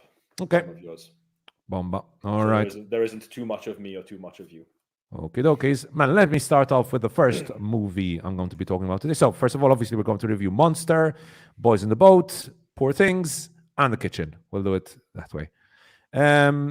Quick reviews, because I've already written these reviews, and they should be coming out, I believe, on released by Ashley on his social media. But let's get into the first movie, Monster. So, Monster, which I'm going to bring up on the screen now. Here it is. Have you heard about this, Joe, by the way? Monster? I have, but I can't really tell you what it's about. It's obviously the new Koreeda. Koreeda, yeah. So, one of the most talked about movies at the 76th Cannes Film Festival was, in fact, Monster, which, like I said in the introduction, won the Queer Palm as well as the Best Screenplay Award. It came out recently in the US as well, I believe, had a decent theatrical run, I think something around the 20 million, I think, I believe. So it's a decent theatrical run as well in the US. Finally became available here in Malta as well, and I was really excited to watch it after watching stuff like Still Walking and Shoplifters. I was, again, excited to watch this, right? It's very emotional movies, powerful movies. And this as well is, I mean, if you've watched the trailer, you'll know already, it is an incredibly emotional movie, right? Now, the most interesting thing about Monster is that it takes the narrative structure of the three points of view style. Think Rashomon or The Last Duel, right? It's basically that, where you've got different points of view from different characters, all telling the same story, but from a different point of view. And I believe this is one of the reasons why it won Best Screenplay, because the way the movie just gives you little bits of information, right, throughout. So when you see the first 40 minutes of this movie, you're like, okay, that's the bad guy. Fuck that guy. Then you watch the second part, and you're like, wait, maybe he's the good guy. And then you watch the third part, you're like, oh my God, I love this guy. Right? The way the screenplay manages to turn you from hating someone to loving certain characters is incredibly impressive. Like really impressive. And this is props, obviously, to Yuji Sakamoto, whose screenplay is masterful. Really masterful. Like, really tackles the intricate nuances of what's really going on behind our main protagonist, Minato Mugino. His name is Minato Mugino. We see the points of view. First, we start off from the point of view of the mother. Obviously, you've got the mother who's obviously worried about her child and the weird phase that her child is going through. Then we see the point of view from the teacher, and then who is accused of assaulting a kid. And then the third point of view, I'm not going to spoil, but that really ties up everything really well. Anyways, the movie explores trauma in a fantastic way, because that's the main central theme of this movie. It's like the way trauma affects the victim, who is actually the victim. And then the movie starts making you think about making assumptions about people, your preconceived thoughts about who is innocent, who is guilty. Really explores these themes really well. So those are all positives. The performances as well, Joe, are fantastic. Performances are fantastic, and I have to mention the two young kids. And there's Soya Kurokawa and Hinata Hiragi, who are both really great chemistry between them. Fantastic stuff. Mitsuki Takahata was very good as well. Fantastic. Overall, great cast, really great performances who really portray the emotions on screen very well. I also wanted to mention, and unfortunately, I found out that Ryuichi Sakamoto passed away right after this, after finishing this movie. Who was the composer for The Last Emperor, I believe, who won the Academy Award for The Last Emperor. He unfortunately passed away after making this movie, but the soundtrack for this movie, the score for this movie, is sublime, incredibly emotional, and really well done. Those are, I believe, the positives. I don't have many negatives. I mean, spoiler, I give this movie a 5 out of 5. I think this is a fantastically made movie. Almost made me, I'm not the kind of person who cries when you're watching movies, but when a movie almost makes me cry, that's already like a massive achievement for me. I would say if I had to nitpick, I'd say maybe slightly pacing issues, but for me, the pace was perfect. I know some people will complain about the pace, though. I know definitely other people who will complain about the pace. But when I get into a movie like Monster, I come in expecting that pace, and I just settle into that pace, and I just really, go into the movie and just enjoy it for what it is. And I think this is one of the best movies I've seen recently. Honestly, Monster is a fantastic watch. If you can check it out, please do, because it's a fantastically written, fantastically performed, very well directed, and very well written movie. So I think Monster very much deserves its 5 out of 5. And that's my first 5 for the year. That is my first 5 for the year. Great to see. Moving on. Oh no, my camera. What happened to my camera? 1 second, Joe. Let me put it on scene. 1 second. Scene. Oh, that's good now. All right. So moving on from Monster to The Boys in the Boat, which is directed by George Clooney. George Clooney, who I was going through his filmography, actually has some interestingly directed movies. He's got some stinkers as well. He's got a lot of stinkers, yes, but some of his movies, like he directed The Ides of March, right? Did he direct? Yes. He directed. I actually haven't seen The Ides of March. There's actually one I really like of his, and that's because I watched it whilst I was at uni, and it was actually one part of journalism I was interested in. But was Good Night and Good Luck, which a lot of people don't like, but I actually haven't watched that. I quite enjoyed it. Haven't watched that. Recommended? I'd say so, yeah, if you have an interest in journalism. Yes, very much. Okay, interesting. I'll put it on my watch list now. So Good Night and Good Luck. I've watched Ides of March, which I really liked, and I watched another one from him. Was it The Tender Bar? Could be this. Yes, because it's on Amazon. And I watched The Tender Bar. I watched this on Amazon when it came out, which was fine. It was fine. Wasn't amazing. It was fine. Like a 3 out of 5, a classic 3 out of 5 movie. And his most recent movie is The Boys in the Boat, which is set in the 1930s, right? Centered on the University of Washington's rowing team from their Depression-era beginnings to winning gold at the 1936 Berlin Olympics. So the story is basically spoiled there, right? But everyone knows this. Yeah. It's a very popular tale, of course. Obviously, we're talking here about the 1936 Olympics, which took place in Germany. Obviously, Germany, which was basically controlled by the Nazis back then, obviously under Adolf Hitler's Nazi regime. One of the most controversial sporting events, I think. I would say probably the most controversial sporting event which ever took place. Also famous for Jesse Owens and the whole Jesse Owens of it all. Now, getting into this movie, I knew basically nothing. Literally, I had no idea. I hadn't seen one trailer. I had no idea what it was about. I didn't even know when it was set. I didn't even know it was linked with the Olympics. Nothing. I just knew it was about boys in a boat. That's it. That's all I knew about it. And watching it, I was quite impressed. I mean, I wouldn't say this is as good as a Monster. 100% definitely isn't. But it was actually quite an inspirational underdog story. Now, if you're tired of inspirational underdog stories, don't watch this movie. Don't. Because it is as by the books as you can expect from a George Clooney movie. It is very old-fashioned, very by the books.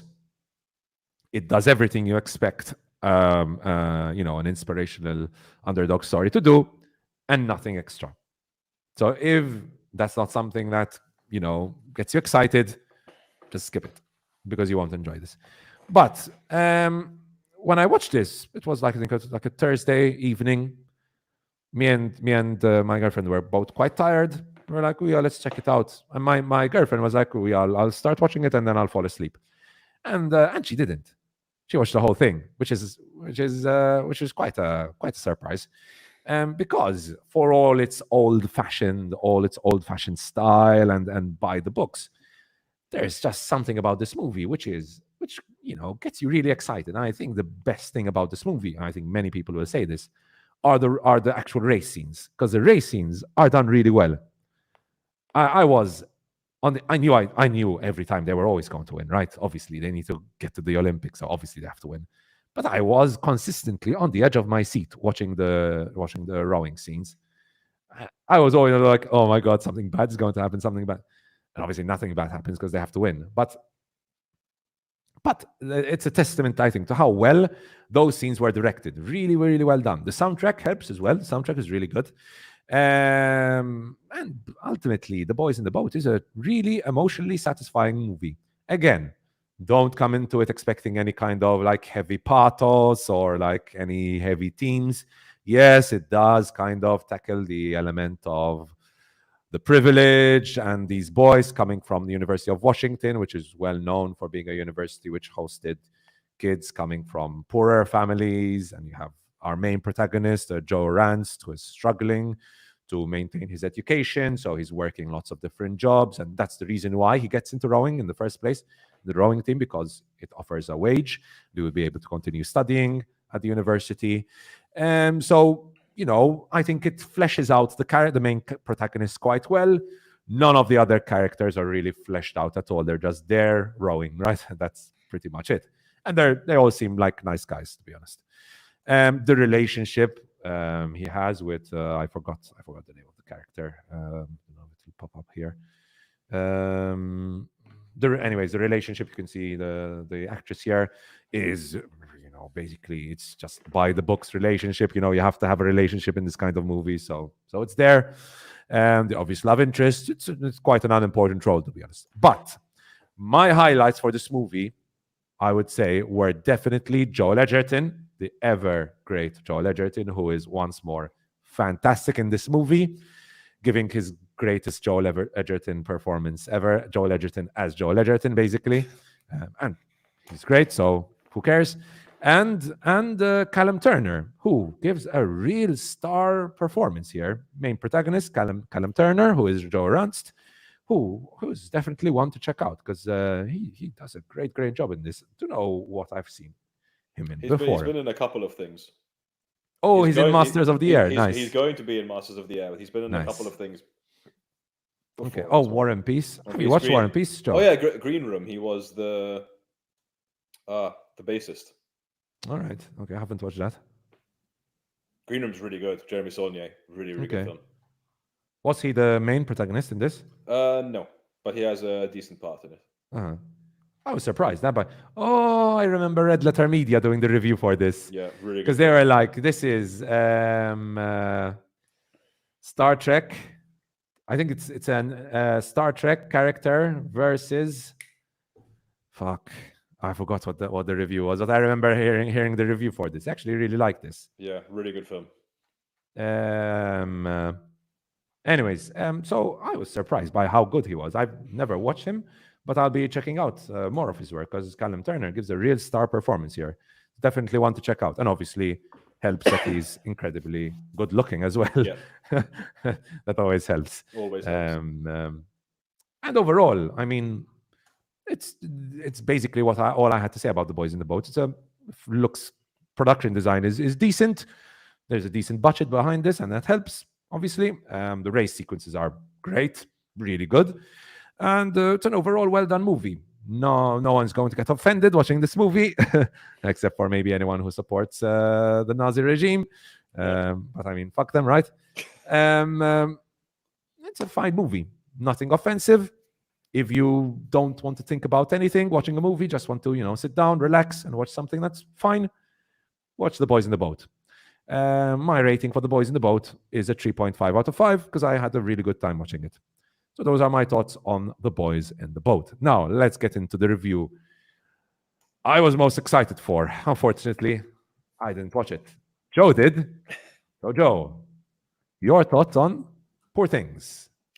So Poor Things, obviously this has been on every film nerd's radar for a while now. It's the Greek Yorgos Lanthimos coming together again with Emma Stone, where they had previously done The Favourite.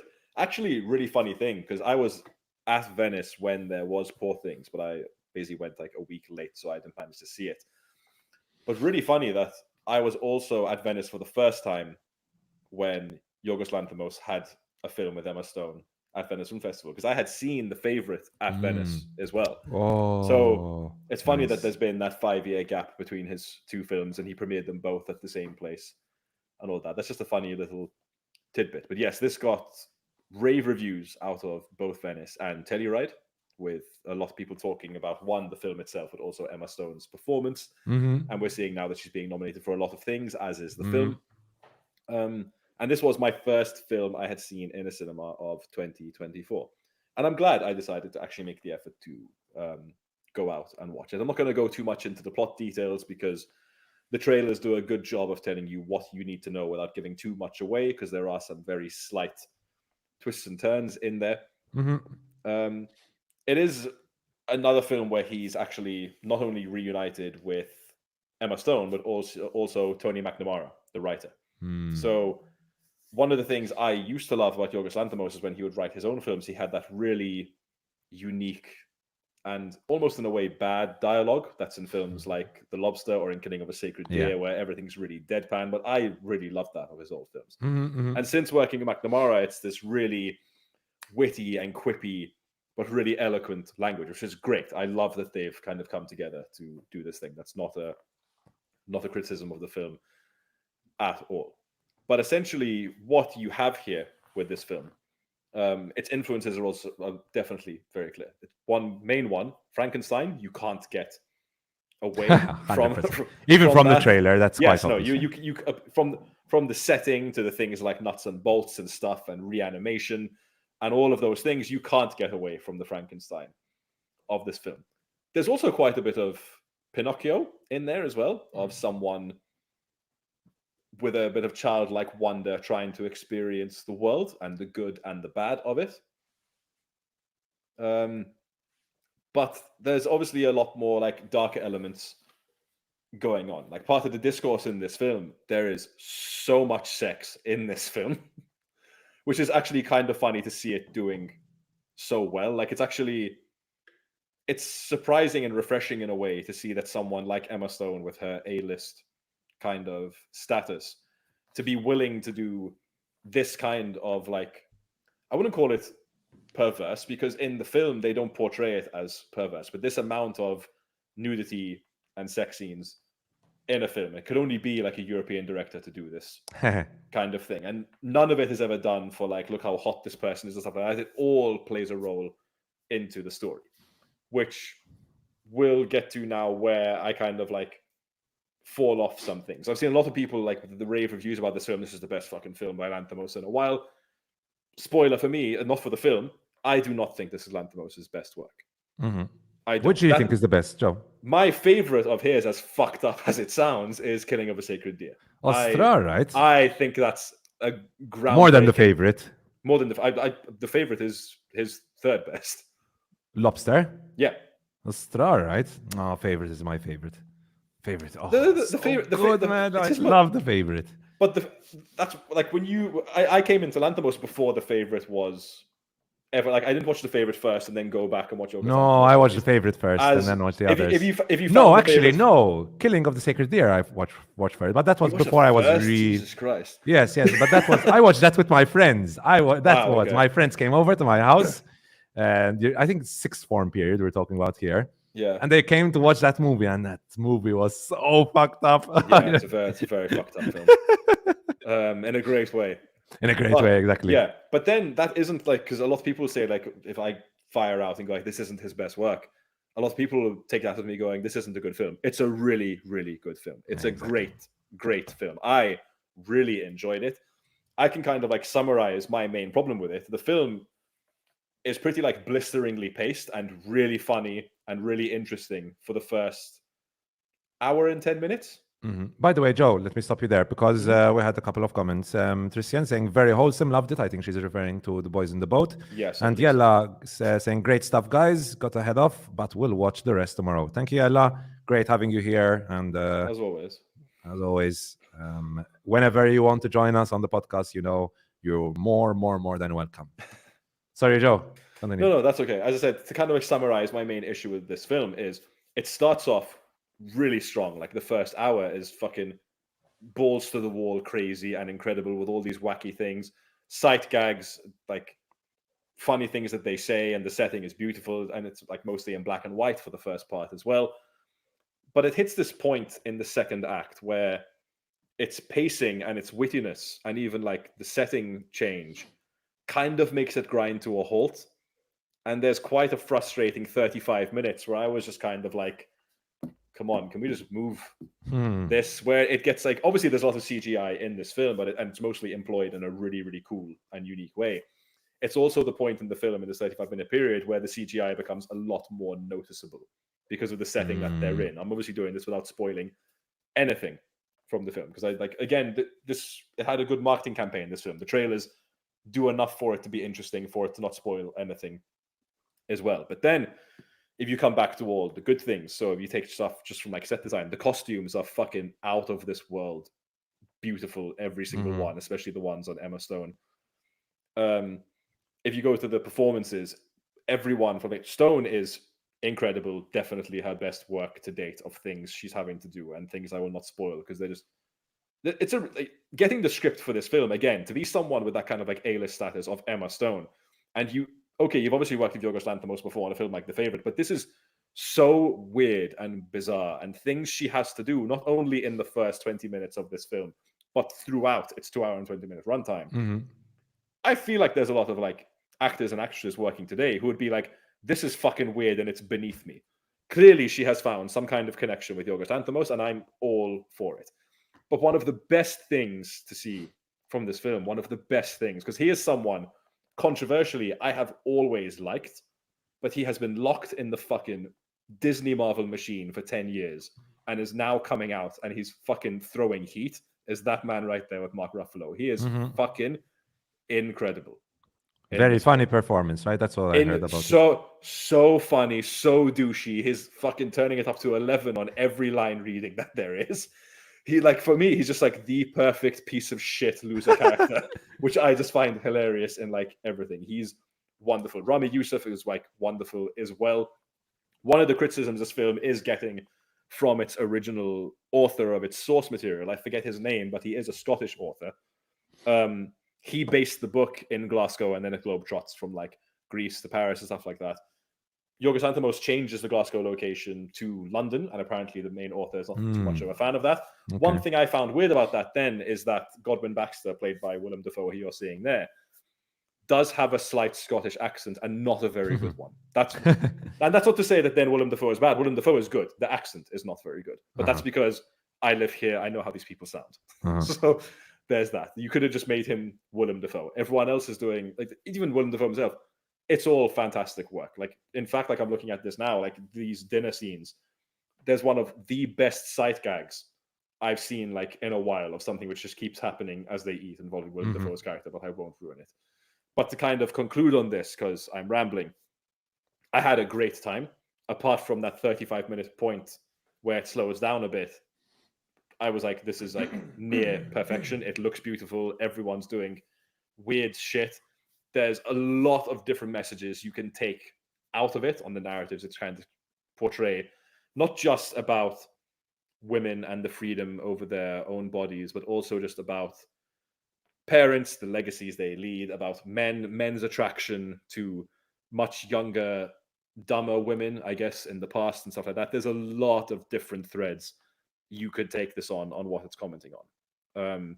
It's got one of the best endings I've seen in a while, and someone appears in this film who I did not expect to see, and when he does, he's fucking hitting back threes from halfway with every line reading that he's doing. It's really great, but I won't ruin who that is. But yeah, I had a very good time. Still, for me, doesn't hit the kind of like, it's just because of that 35-minute section. 35 minutes is a long time. When you slow something down for 35 minutes and the tone changes a little bit and it's not as fun or not as witty, that's a long time for me to be going like, I really want this to get to the good part again. You know? And because his other films, I find, don't have that. Films like The Lobster and Kenny of a Sacred Deer, they're extremely tight. And they need to be because of how strange they are and the way their lines are delivered. If they're not tight, you're going to lose everyone straight away. It's another problem, not major problem, but it also happens in The Favourite a little bit. There's a point in the second act where it's just going on a bit too long and you feel like it's going to end, but then it goes on for another 25 minutes. There is that kind of feeling a little bit in Poor Things. But otherwise, apart from that, great film. Definitely one for theaters. Definitely one for theaters. See it on a big screen, really high quality screen, because it's beautiful. And I'm curious to see how it's going to do, because it's gotten a lot of like attention from what I would call like the film normies and stuff like that. Like people who are just like general audience members because they see Emma Stone in it and they see that it's won awards at these festivals. It's a very odd film. It's very odd and very strange, very European art house in that way, just with some big Hollywood stars in it. But I really enjoyed it. But it's good to see that something this artsy is getting the attention, right? And maybe will attract a more mainstream audience, because we want mainstream audiences to be exposed to these kinds of movies as well. I could nitpick one weird thing that he does, but he's done it in all his films. And this is just me being like complete film school film nerd, really wanky about it. I don't know what his intention is when he uses wide-angle lenses. I just don't understand it. But I like the way they look, so I don't really care that much. But I was taught, like in like uni and stuff, like with like the camera, like everything has to be intentional with the way you use the camera. I don't know what his intention is with the wide-angle lens, but I like it, so I don't care. Anyway, it looks good. Yeah, that's the intention. To make it look good. Yeah, I guess. Yeah, but no, it's really good. Like I'm starting to laugh looking at that image there of Mark Ruffalo sitting in the snow. That's a fantastic scene. So good. Nice, great stuff. Rating, Joe? It's a pretty solid 4.5 for me. That 35-minute section does hurt it quite considerably. It's almost a 4. Okay. But then I'm like, I love the performances. It made me laugh a lot. I'd like to read the book, because apparently the film deviates from the book quite a bit. Which is probably why the author was critical then of the decisions taken by Lanthimos, I guess, right? Yeah, I'd like to see how much it deviates, but I don't know, obviously. Okay, so that's the review for Poor Things Done. And to conclude, bit of a I don't know, I wouldn't say bummer. I didn't dislike this movie, to be fair. We're going to end up our podcast with a quick review. Not too much to say about this movie. Again, very by the books, but I have some thoughts about it. The Kitchen, which came out on Netflix on Friday. I was quite looking forward to seeing what this movie would be like. It is Kaluuya's directorial debut. So that obviously piqued my interest. And starring a very, very talented Kane Robinson, Kano, who, if you're a fan of British rap, you will definitely know about. And he's great in this. Kano is really good. Now, Arsenal fans might be recognizing the person here on the screen. I'll talk about Mr. Wright in a little bit. He has a very interesting role in this movie. Anyway, so what is The Kitchen all about? So basically, Izzy and Benji live in a dystopian future London where all social housing has been eliminated. They fight to navigate the world as residents of the kitchen, a community that refuses to abandon their home.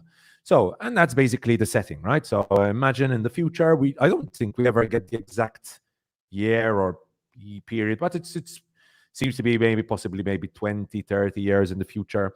And basically the government or whoever is in charge, we never find out about that, has decided that they want to basically scrap all social housing and build these very vanilla, minimalistic flats to replace them, right? The question here is obviously what the hell is going to happen to all the people who live in this social housing. So there are some very obvious themes being tackled in this movie, very, very obvious themes. But let's start off with the positives, because I have quite a few negatives as well about this movie. First of all, I think, as we saw in the trailer, we talked about the trailer, I think, a couple of weeks ago. The overall look and feel of this movie, I would say, is actually really well done. I think Kaluuya does a great job in building up the kitchen, this world, the kitchen, this dystopian slum in London, and does a great job in creating this living, breathing world. You can tell people have lived here. It's very grimy, very gritty feel to it, and that's great stuff. That's all really well done. The world building, I think, is done really well. I wish this was a longer movie because it's 1 hour 47 minutes, and I believe this movie needed more time to be able to not just flesh out the world even more, because what we have here is good. We just need more of it. But flesh out even some of the secondary characters, and I'll get into that later on as well. But as you can tell, the movie looks decent. I mean, most of the CGI, I think, is well done for, I imagine, quite a low-budget movie. The dystopian world built here, I mean, looks great.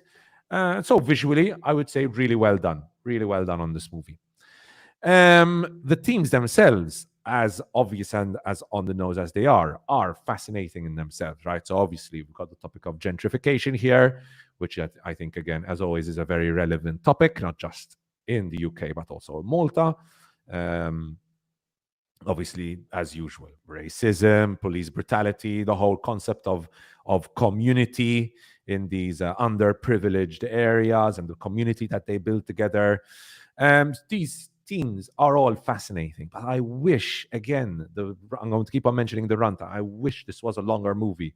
This movie needed more time to explore, for example, the police brutality. We see scenes of police brutality, but I mean, it's just police brutality. The movie has, and obviously, police brutality is bad, right? Give me more, right? Again, the racist implications, right? Again, there is obvious racism taking place in this movie, but give me more, right? I mean, racism is bad. Okay, thank you, but give me more. I think the theme which is most explored is actually the concept of community, because I think this movie, you need to get into it with the right expectation, because I went into it expecting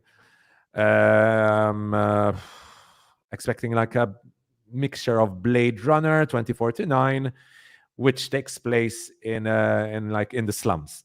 That was my expectation, which I guess is a bit Blade Runner, right? Because even Blade Runner mostly takes place mostly in the slums. But anyways, set in the slums, in London, which this is not. That's only a small part of this movie. This is actually mostly a family drama, which will surprise lots of people who just watch the trailer and that's it, and even looking at these images.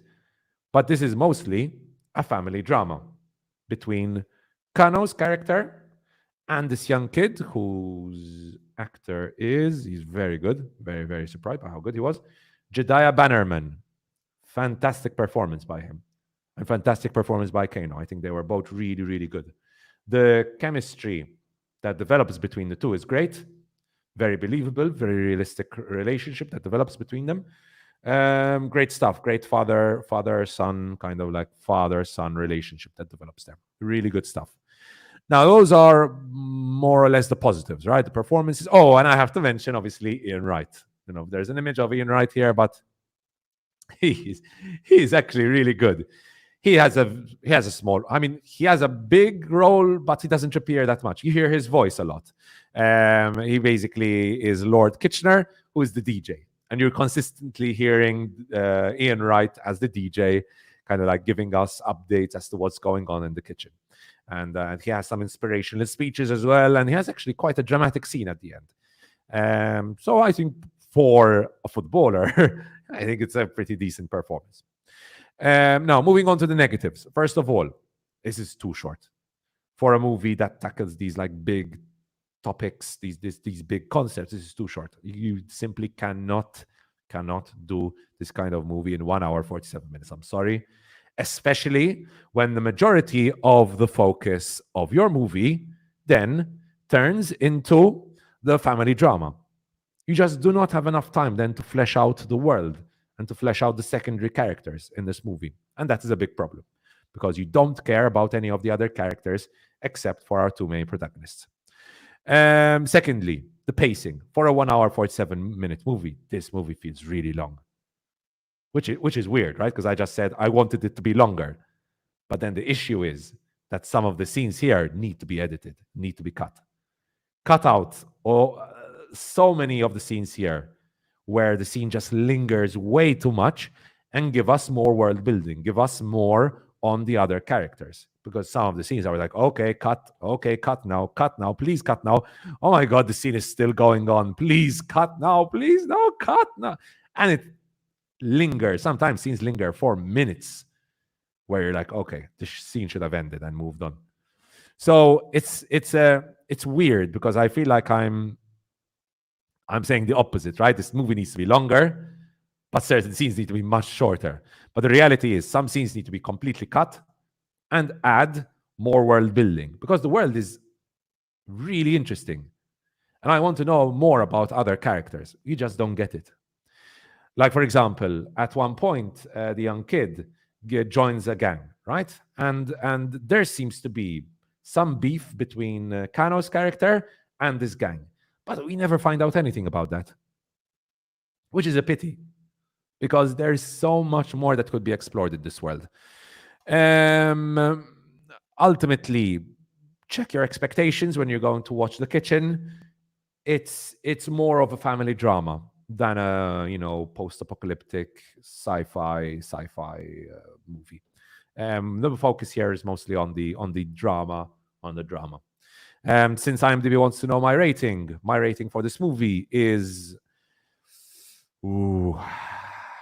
I liked parts of it. I'd say a 3 out of 5. I think it's a fair 3 out of 5. I would completely understand why the rating on IMDb is so low.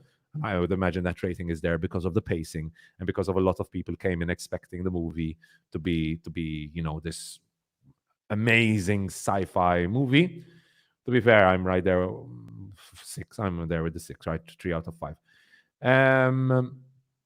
So I understand why many people were disappointed by what they got, but I think for what the movie gives you, which is a decent family drama, I think it's a possible movie. And if you're looking for a drama movie set in a sci-fi world, I think you could do much worse than The Kitchen. So my rating for The Kitchen is a 3 out of 5. The screenplay needs much more fleshing out. Lots of lingering plot points that should have been explored. Instead, cut out all the scenes which last way too long and become almost boring, and instead add more interesting world building. So 3 out of 5 for The Kitchen. Would you be interested in watching this, Joe? Yes and no. The concept really interests me, but then I get quite disheartened with poor ratings, whether to do the time sink. It feels like to me it would make a really good TV series. Oh, definitely. This Kano worked on a very good series. Was it Top Boy? Top Boy. That's it. Yeah. That's it. I've heard a lot of good things about Top Boy. Never actually watched it though. Yeah, my friend said it's great. And when I described this movie, it was like it's like they took Top Boy, but set it in a post-apocalyptic world, basically, in this dystopian London. Because again, this also tackles the kind of element of the slums and gentrification in the slums. So it's pretty much the same concept of Top Boy, but set in a dystopian world. In this case, I mean, even looking at the ratings and from what everyone who's talked about Top Boy has said how great it is. So so maybe it's done much better in Top Boy. But yes, like you said, this would make a great series, because in a series you'd have more time to explore the world. But for a directorial debut for Kaluuya, I think he does a really good job here with the world, with some elements of the world building. It's the editing part here that really suffers. That really suffers. Anyways, I think that's pretty much it from us, Joe. I have to go because I'm going out in half an hour. Actually, I have to be there in half an hour, so I need to shower, change, and get to the job. So that's me from today. Joe, been great having you on. Good to be back. Oh, so good to have you on, man. I really missed chatting with you about movies, series, and video games. Because, oh my God, I forgot to say that. Because that's what the Atli podcast is all about. Movies, TV series, and video games. To ask us. Shit, forgot that. But anyways, I said it at the end, right? So thank you to all our viewers and listeners in the chat for chatting and keeping the chat going. Thank you, as always, to our loyal viewers. And if you're watching this after the live streaming, please like, and if you have not done so already, I'm tired now, please do subscribe to the channel. Thank you, Joe, as always. Been a great one. Always lots of video games today to talk about. Yeah, lots of video games. Nice change of pace. We didn't even have our main gamer Franco with us as well. Yeah, Franco is the gamer Franco. Thank you to all our viewers and listeners. As always, don't forget to leave a comment if you enjoyed it, and let us know the topics you enjoyed. Oh, my shoulder is killing me. Let us know all the topics you enjoy that we talked about. I think that's a sign for me to end the podcast. Ciao, ciao, Joe. And ciao, ciao to all our viewers and listeners. See you next week on the Atli podcast. Ciao, ciao.